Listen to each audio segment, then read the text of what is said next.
All right. Good morning, everybody. Thank you for joining us. My name is Kat Powelson. I'm the Science Communications Coordinator for the California LCC. You are listening to a webinar on LANDFIRE, what it is and why it matters. Our presenter today is Jim Smith, TNC LANDFIRE Program Lead. This presentation is being recorded and will be posted on the California LCC webpage. And you're all on mute right now. But I will unmute everyone at the end of this presentation to provide time for feedback, comments, questions. And if there's anything pressing during the presentation, you can also send me messages or questions through chat, and I'll read those off at the end of the presentation. So Jim, are you on the line? I'm here. All right, go ahead. All right. Thanks, Kat, and it's a pleasure to be here with everyone. And I thank you all for taking some of your precious time to listen a bit about LANDFIRE, and hopefully we'll have a discussion at the end and maybe answer some questions. But today we're going to talk about basically what is LANDFIRE, why are we doing what we're doing, where are we going from here, who's using it, how can we make it more useful to you. Those kinds of things will be what we talk about today. And I hope at the end of this I provided clarity for those folks who have some knowledge of LANDFIRE, but also those who have no knowledge of LANDFIRE maybe create a certain level of knowledge that will help them determine if and how program products can be useful to them. So there's my email address there. I welcome any contacts from you at any time about LANDFIRE or Nature Conservancy or anything else. So I'm privileged to lead the TNC program for LANDFIRE, and that's the TNC team on the right there. There are 6 of us, and 2 of those individuals are part-time. The greater part of the LANDFIRE team is on the left. They're production folks, scientists at USGS Aeros Data Center in Sioux Falls, South Dakota, and also at the Fire Lab in Missoula, Montana. And TNC operates with the LANDFIRE program under a cooperative agreement that's funded by the Department of the Interior and the U.S. Forest Service. So we're a partner in LANDFIRE in a federal program. So LANDFIRE at its heart is a data creation and distribution program, and in order to understand LANDFIRE and its products, you have to understand what its design criteria are. What was in the original charter for LANDFIRE? What are we trying to do? For whom? So I want to go over some key design criteria that really drive the program every day as we try to serve a user community. So I've simplistically call them the 4 C's of LANDFIRE. Of course, there's a lot more than this, but these are a nice way to define how the program approaches its work. So the first C is comprehensive. So LANDFIRE is charged with products of the program covering every acre in the U.S., regardless of ownership. And I jokingly say that includes Alaska and Hawaii, because sometimes they are not a part of national programs, but they are a part of LANDFIRE, as well as island territories such as Guam, American Samoa, U.S. Virgin Islands, Puerto Rico, et cetera. So basically every acre of the U.S. is within the geographic scope of LANDFIRE. LANDFIRE was charged to be consistent across the country. So we strive very hard to have a consistent approach to the development of the products, a consistent set of inputs and a consistent set of outputs. And that's very important because we can now attempt to compare Florida, where I live, with California or Maine or Idaho or Alaska or Hawaii, because we try to use a consistent process across the country. And that's actually very difficult to do because the conditions that we need to map and the data that's available definitely vary across the country. So that definitely it creates an issue for the program, but it is an important criteria. The third C would be compatible, and that is all the products make sense relative one to another. And you'll see there are a lot of products. They all have to make sense as you download and use them. You should have to do almost nothing to them to make them useful to you. They should make sense thematically, as well as spatially, and that's also a very key criteria that LANDFIRE follows. And finally, that they be as current as possible. And the 3 C's above definitely drive how quickly we can turn around products, but we are charged with doing it as quickly as possible. And right now that schedule is every 2 years we deliver an update, and those updates are 2 years behind. So that's basically technologically about as quick as we can do what we're charged to do. So when you think of LANDFIRE, you know, you think national extent, you think consistent products. They all make sense relative to one another, and we try to keep them as current as possible. So the most well-known of LANDFIRE's products, but not the only products, are the spatial data layers that the program makes available publicly. And there are 20 plus, I think it's 23 or 24 now, 30-meter spatial resolution raster map products in 5 bins. And virtually all the products are 30-meter rasters, but there are a couple that are not. But we create every version of LANDFIRE that we create contains all these products. And I'm not going to go over any of the products in detail. I would tell you to go to landfire.gov. You'll see these bins at the top of the page, and you'll see it in a few minutes. And you can certainly go there and read extensive metadata and descriptions of these different products. But basically, we deliver landscape disturbance products. There are 4 different ones. There are 3 current vegetation products, ecological system, which is a vegetation type, percent cover and height class. And then there's also a set of pre-European settlement ecological system maps. We would call those historic conditions or sometimes reference conditions. And they're delivered in 2 forms. ESP, or environmental site potential, is basically a climax or vegetation type that would be there without native disturbance. BPS, or biophysical settings, attempts to produce the vegetation patterns under the estimated native disturbance regime. Then there are a lot of information about pre-European settlement fire regimes. What was the historic fire return interval, historic percent replacement, mixed severity and low severity fires, those kinds of things are the fire regime products, as well as current veg departure, which at one time was called FRCC, but we never calculated FRCC, it was just called that. So now we actually more accurately name it as vegetation condition class or vegetation departure. And then there are a number of surface and canopy fuel spatial data layers that are critical to the wild and fire community, and those can also be downloaded. And then finally, there are topographic data sets as well. One of the things that LANDFIRE has to do is to make available all data sets that are needed to drive the standard fire behavior modeling software such as FarSight and FlamMap. So that's why the terrain data layers are also included. So those are the most famous, if I would use that word, LANDFIRE products, which are the spatial data layers. Here's where you download them at landfire.gov. And if on the front page you'll see a data access button, and you click that, and you'll get to this particular page right here on landfire.gov. And I've got a red box around just to show you that there are numerous LANDFIRE versions available depending on which time period you're interested in. They go back to approximately LANDFIRE 2001, which is very close to the original data set, circa 2000.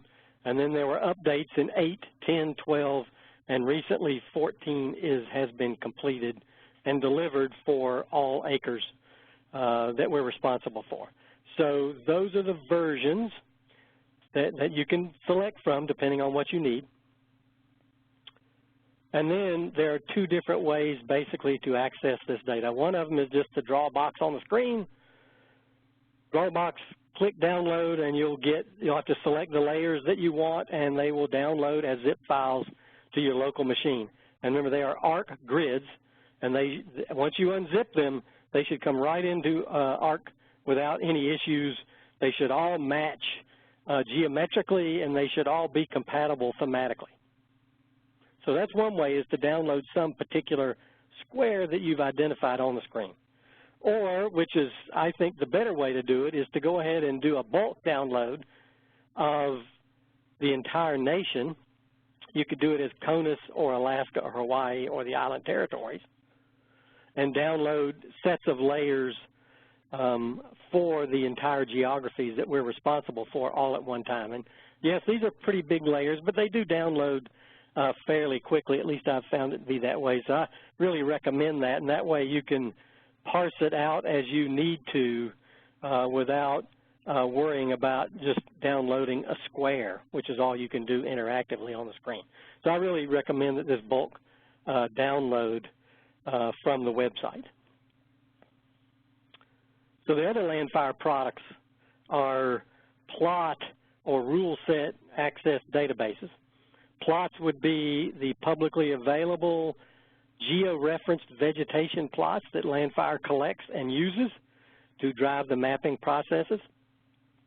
Some data sets are not available for public download, such as FIA or any other individual or organization that provided data that indicates they don't want it distributed publicly. Those are withheld from what you can download. But there are hundreds of thousands of geo-referenced vegetation plots that are available for download. Related to these plots are another source of input information that LANDFIRE uses, which are called events, which are things that happened on the landscape, such as a treatment, a fuel treatment, or a thinning, or a harvest, or a chemical treatment, or a wildfire, or wind throw, or whatever, that LANDFIRE either is donated to them by some individual organization, or which LANDFIRE finds.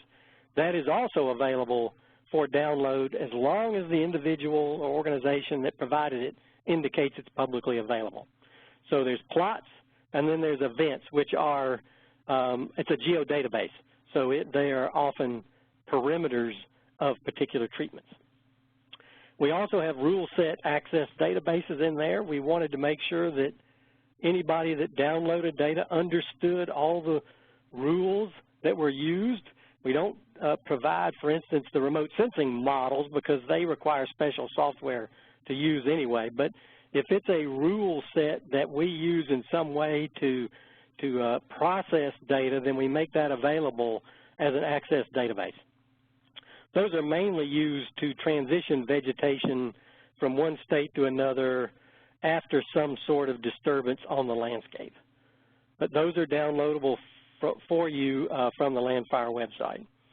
And then the last major product of LANDFIRE are approximately 1,000 unique biophysical settings, quantitative state and transition models and descriptions. And remember that whenever we use the word biophysical setting, we're talking about historic conditions or pre-European settlement is how we have defined historic in our situation.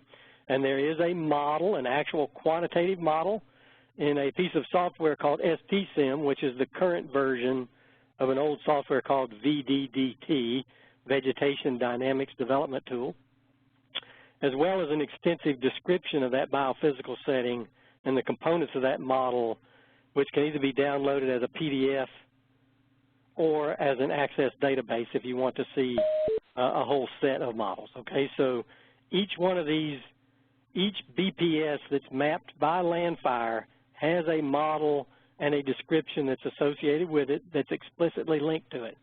So if you see a BPS of a certain type on a map, you can find a model and description for that particular biophysical setting in the models and descriptions. And as an aside, we are undergoing a review of these models and descriptions right now, and they have a separate separate website at landfirereview.org, and we technically have passed the deadline for public comment, but I would urge you, since we're responsible for this, the Nature Conservancy's team, to, if you have a mind to, we welcome your comments at any time. At this moment, we can't guarantee those comments will be used because we have to deliver a new set of models and descriptions in a few months, but we will certainly compile any comments we get, and any future versions we will try to accommodate them. So don't hesitate to go to landfirereview.org if you wish to provide some comments on biophysical settings, models, and descriptions. So this is the home page of landfire.gov, and that's at www.landfire.gov. and the red box is where you will find the rule sets and the plots, and also the events. And in the orange box, if you click that icon, you will find the biophysical settings, models, and descriptions, as well as extensive documentation of all the vegetation data layers. So this is where you go to find those particular props. LANDFIRE also has created a few tools, I'm going to say one at this point, that we really support, and also some supporting materials that we think may help you determine whether or not the LANDFIRE program products are appropriate for what you want to do, and also help you use them well and thoroughly. So the first and critical tool that we support is called the LANDFIRE Total Fuels Change Tool, which allows local areas and their staff to see how LANDFIRE mapped fire behavior fuel models and to determine if changes are needed for local application. So this is an ARC add-in, so it would work within your ArcMap document, and you could upload LANDFIRE layers, you could see the rules that we used, and you could modify those rules to adjust your fire behavior fuel models. Now, understand, LANDFIRE does not take those back and basically use those in their own. That is strictly for your purposes. But this tool does help you modify total fuels as LANDFIRE delivers them if necessary. Also have two help desks. One of them is at helpdesk@landfire.org, gov, and there I'll have all these links at the end of the presentation, so you'll be able to see them there. And then the TNC team maintains its own help desk as well, LANDFIRE at tnc.org. We have a video, LANDFIRE video channel on YouTube that has 63 videos on it that explain things, describe the products, that demonstrate how to do things. There's some really useful, simple how-to videos that we think would help people utilize and understand the data more thoroughly. So that's at LANDFIRE Video if you go on the YouTube channel. We've also had many publications. I've noted the latest one here and one that I'll talk about again in a few minutes, modifying LANDFIRE geospatial data for local applications. But that's not the only one. That you'll go to any of the LANDFIRE websites, you'll find numerous publications on applications or accuracy assessments or other things that have been published either by the LANDFIRE program or by third parties and that we've been allowed to provide on our websites. So LANDFIRE does want to support the full extent of appropriate applications of the program products. So, you know, we with the TNC program are really lead that effort. So if you ever have any questions about that, we'd certainly like to answer them for you if we can. So if you go to the landfire.gov website, you'll see at the top there is a search button that's been pretty useful. I've found it to work pretty well. And also within that, there will be an email contact in there. If you have a specific question about a product or a concern or an issue, you can find an email in there, and it will email that to the LANDFIRE teams. Then at the bottom, you'll see some tools as well that you can click on to actually find out more about that tool and download if you're interested.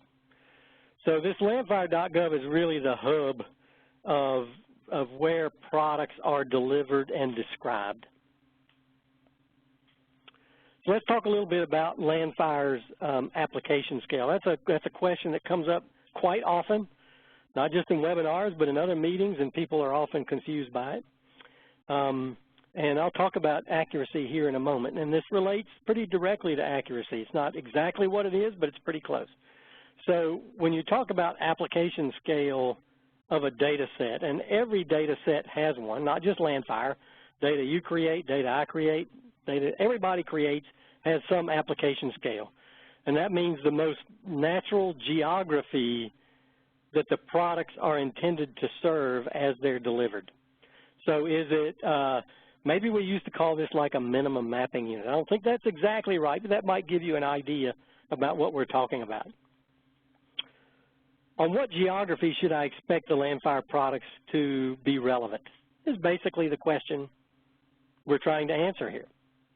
And that depends on our design criteria. Remember, we've got to be comprehensive and current and compatible and consistent, so that certainly drives it, as well as how well we do our jobs. How much data did we collect to drive them off? So all these things relate to the application scale. So for LANDFIRE, the most natural application geography is very large landscape, state, regional, and national, okay? And by very large landscape, if I'm forced to give a number, I will generally say millions of 30-meter pixels, okay? And each pixel is between 1/4 and 1/5 of an acre, so we are talking about the natural geography of LANDFIRE products being several 100,000 acres. That is what we hope the spatial products, the models, are relevant for, as delivered. But that can't be an absolute statement because things are different in South Florida than they are in northern Maine, than they are in Iowa or Alaska. So that's a general statement that we make to sort of guide people to think about these products and what they're intended to do. LANDFIRE is not intended to replace local data. It could not do that with the schedule that we have, the resources we have available. That's not possible. So this is the best application scale that we think makes sense for the LANDFIRE products as delivered. But I will note at the bottom that the applicability of any data set, and that includes LANDFIRE, is about more than application scale. You have to look at the vintage and the thematic content, the coverage, et cetera. A recent data set that doesn't cover your area is not of particularly good use to you, okay? Maybe it doesn't have the right categories. So don't just think about application scale when you review and decide on what data sets are useful to you, okay? So let's talk a little bit about accuracy. LANDFIRE has spent a good bit of time trying to understand and report on the accuracy of products. Many of the products only have sort of ad hoc accuracy assessments done on them because we don't have the data sets that we need to evaluate them really quantitatively at any level that would be useful to the user. So we focus on the existing vegetation type, which is a fairly important product. It drives a lot of downstream products as well as being used on its own. So we actually have a process now for assessing the accuracy using plots from the field that were either withheld, from the mapping process or were never used in the mapping process. So that's how we typically try to evaluate the quality of a thematic map. We use some different processes to evaluate the quality of percent canopy cover and height class, and again, that's because of the data that's available to do that. Those assessments are on the website. You can certainly find them. There is a data quality section on landfire.gov where you'll find all this. Everything we know about accuracy we put there for you to download and read. So traditionally, accuracy is assessed in what we would call a contingency table, where the columns represent what the plot vegetation type was. The rows represent what we mapped at that particular location, and then you just do a tally at the intersections of these rows and columns. So the yellow cells here represent the quote, correct mapping at that particular plot location. Anything that's not yellow would be considered a mapping error. But not all mapping errors are equal, which you'll see if you start looking at these things, and I'll give you a little bit more on that later. But you see in the first column, AB's Concolor Forest Alliance, 13 plots were mapped correctly. One plot in the piece that I've shown here was mapped as Artemisia tridentata. So this is a lot of information here for you as a user of the data. Unfortunately, this is what the contingency table looks like for the southwest region of the U.S. It's about 150 rows by 150 columns, because LANDFIRE mapped ecological system, which is a pretty detailed vegetation classification, so it's kind of hard to really visualize this, I think, and really get a lot out of it, although you could if you'll spend the time. So we also created this table here, which actually has as its row every category we mapped, and then it shows the row total, how many pixels we actually had a plot that were resident within that pixel, at what percent of the row that was. That's sort of a proxy for how much of the landscape it covers. It's not a great proxy, but it is a proxy. And then what the agreement was, how often did we map that correctly. So if you see California coastal redwood forest, 83 plots, about 70% of the time LANDFIRE mapped it correctly, and then you'll see what the major error was in the last 3 columns there. So 17 pixels LANDFIRE mapped as Mediterranean California mixed evergreen forest. It's up to you to decide whether that's a critical error or an uncritical error. I can't make that decision for you. But we've tried to put this kind of information in there so that you can decide for yourself what works for you and what doesn't work for you. We can't tell you that. You need to determine that for yourself. And if you're interested in accuracy on the on TNC's Conservation Gateway, I did write a 6-part blog series on understanding accuracy. Maybe that will help you if you have an interest in the topic. But I'll summarize that by saying, you know, we tell you everything we know. We're a version behind in putting this data up there, but the last 2 versions are just updates. I would not expect them to be dramatically different over a large landscape than what you see here in this version that we have available for you. We are going to get those up there as soon as we can get them done, but they are not available yet. This should be about right for even the current version of LANDFIRE, okay? So I wanted to talk a little bit about modifying LANDFIRE products. You saw that we mentioned above that LANDFIRE's natural application scale is not really local. We recognize that sometimes LANDFIRE data may be all you have, or maybe you're filling gaps that you have in your data sets, or you're using a specific LANDFIRE layer that you can't get somewhere else. You may feel like it's not quite representative of your landscape.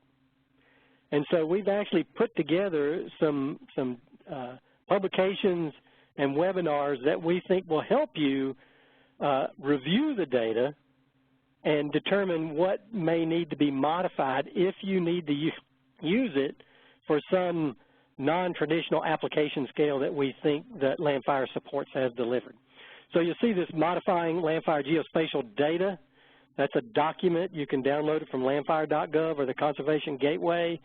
It was written by Corey Blankenship, who you'll see her picture here on the screen, along with a U.S. Forest Service employee named Don Helmbrecht. They use modifying fire behavior fuel models as the example in here, but basically the same process would work for any other layer that you feel like needs to be modified.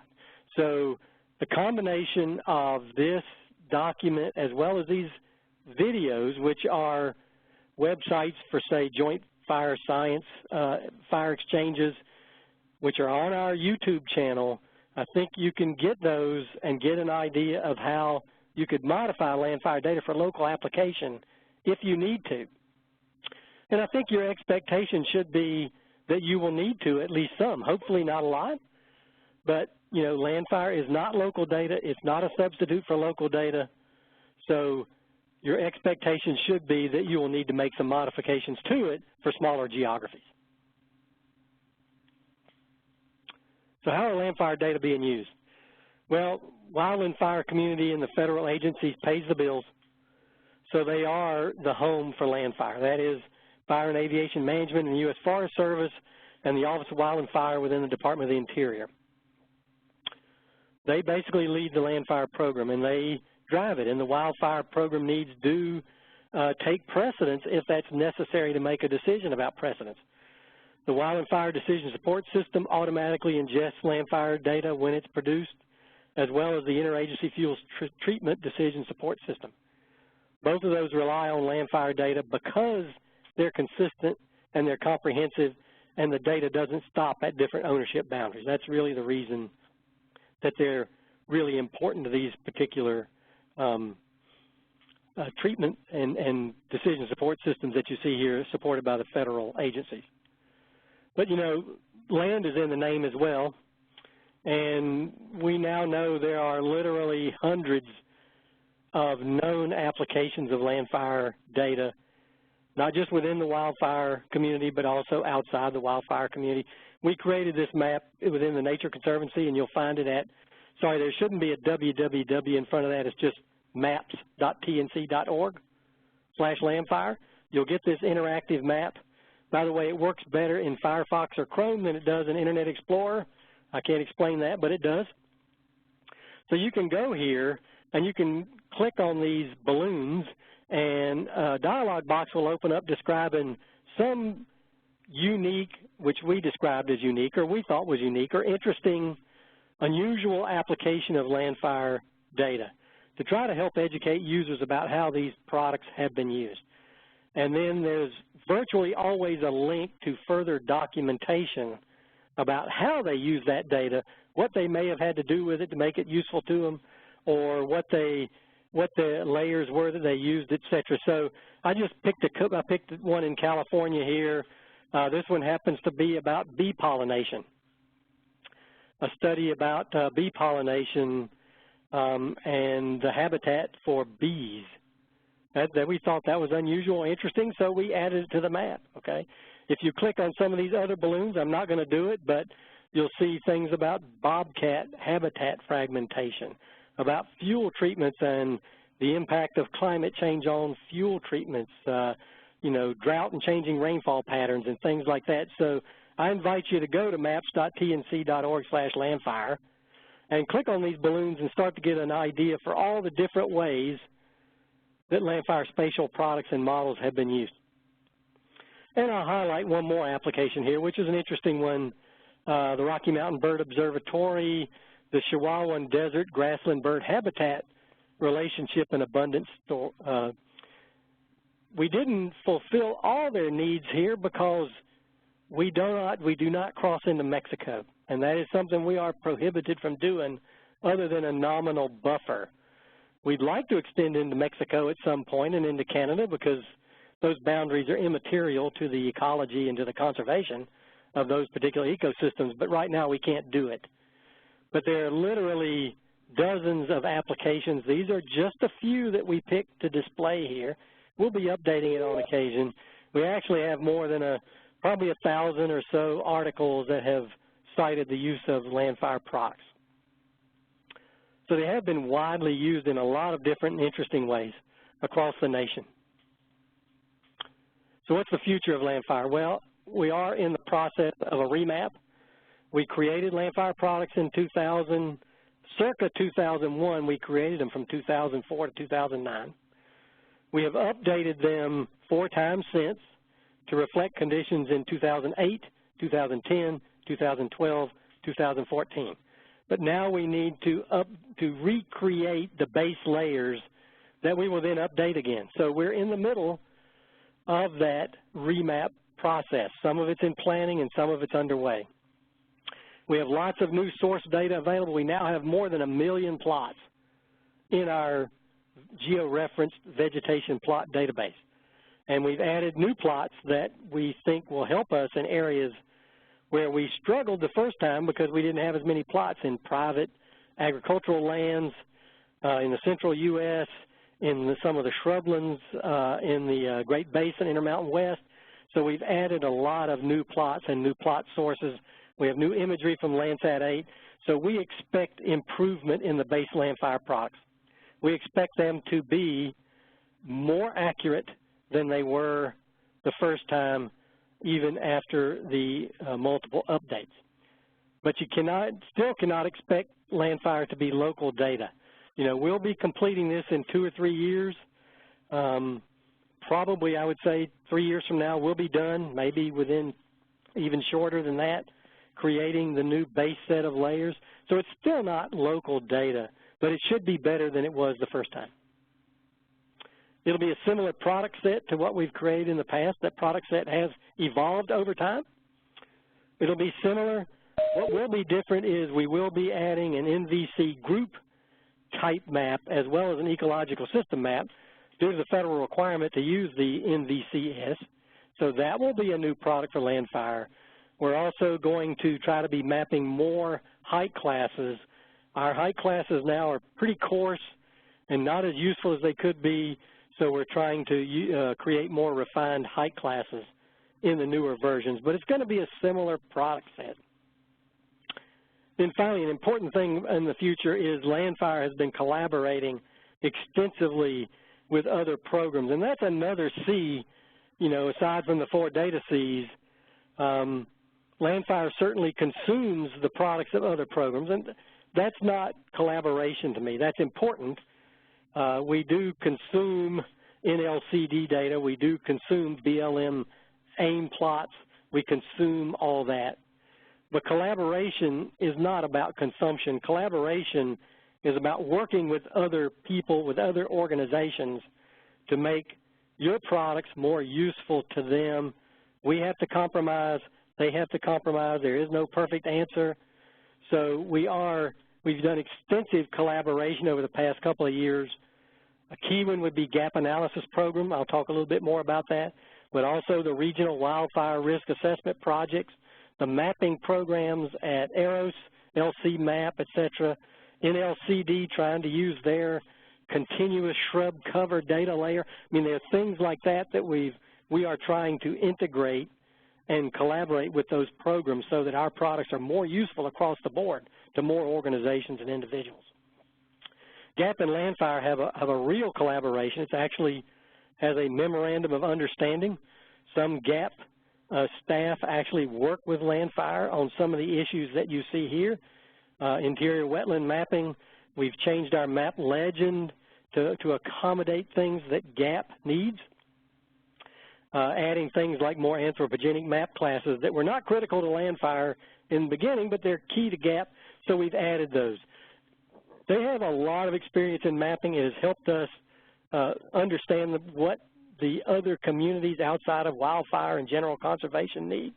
So we think it's going to be a lot better. And in fact, in the future, GAP LANDFIRE will be a joint vegetation map product. They will take those and do things with them. We will take those and do things with them. But GAP is no longer going to be creating its own regional vegetation maps. So that's a really key collaboration for LCCs as well as others as well.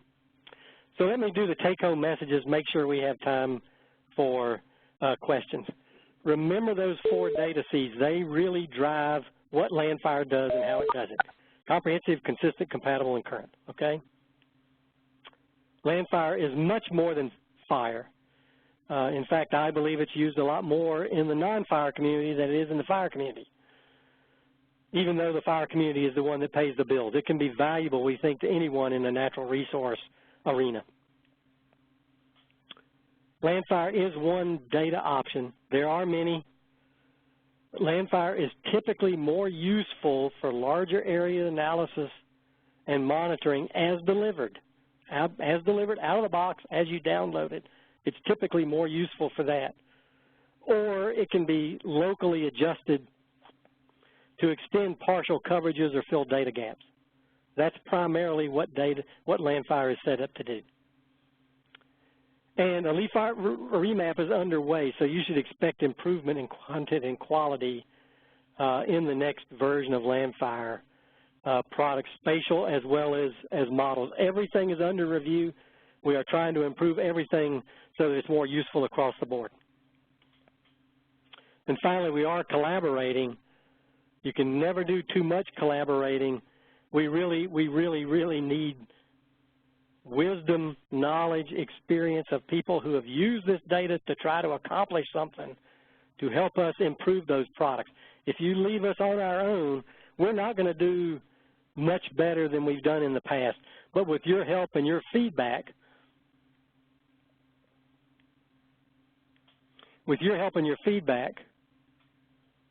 we will be able to make LANDFIRE products better. So there's at least 3 different ways. I don't know why that's doing that now. 3 different ways that you can contribute.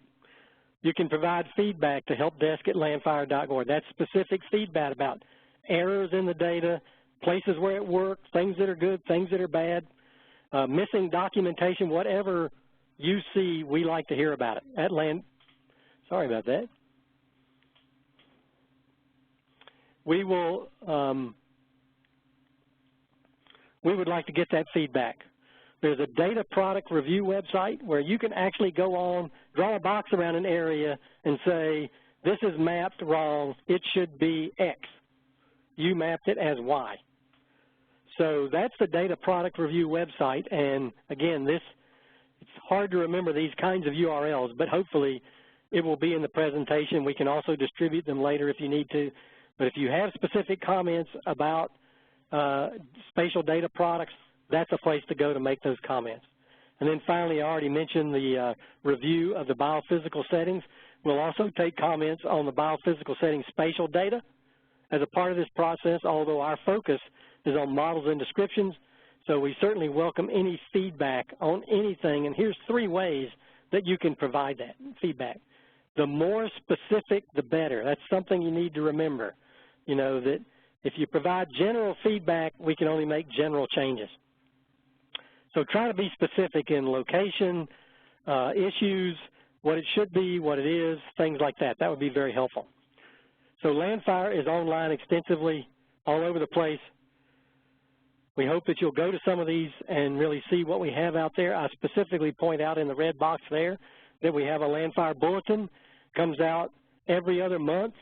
You won't get a lot of things from us. That comes out every other month. It's not very long, but it will keep you up to date on news or on interesting applications, on announcements, things like that. The month we don't produce a bulletin, we also produce a postcard, which is even shorter, just to provide more information to you. So keep in touch with us. This is a good way to know what's going on. So we hope that you will contact us with any feedback that you have. Again, this is my email address. These are the 2 help desks. And I now open the floor for questions from anyone to talk about LANDFIRE in general or anything that we went over during the presentation. Great.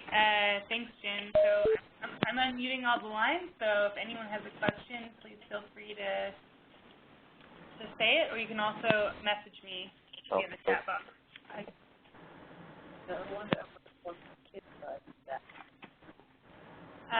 If you don't have a question and you can mute your line, that would be great. Any questions out there?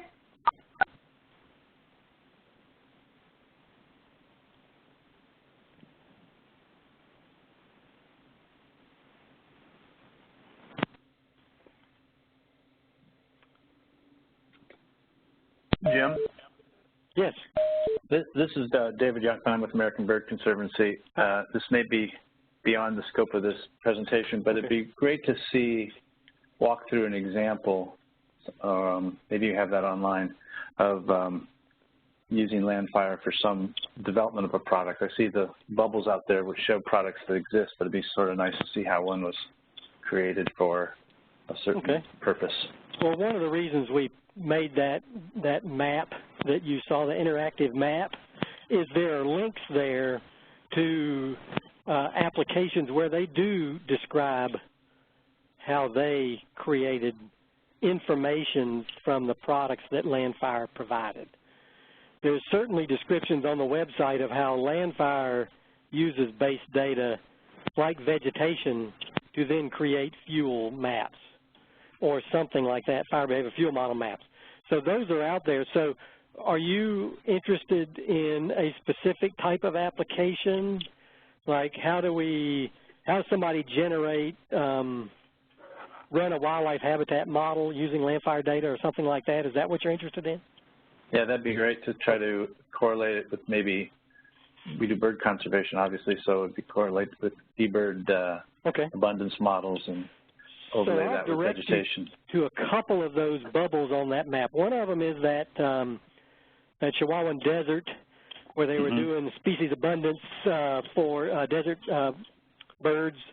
And then in the southeastern U.S., I can't remember exactly which one it is, but I'll look it up. And if I can get if you'll send me an email or something, David, I'll send you a couple of specific applications that may do what you're interested in. So you see my email address, send me an email, and I'll send you specific links that may help you find those, okay? Yeah.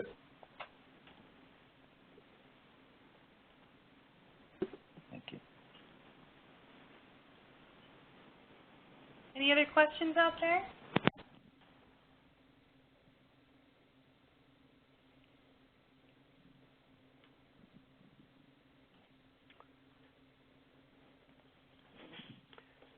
Well, I appreciate your time, everyone. Yes, thanks, everyone. Never hesitate to contact any of us should you need it. We'd love to help you.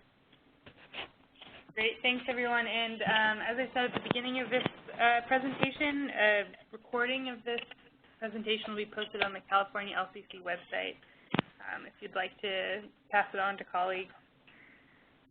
Jim, thank you so much for taking the time to talk to us. I enjoyed it. Take care, Kat. Goodbye. Thank you, everyone. Thank you.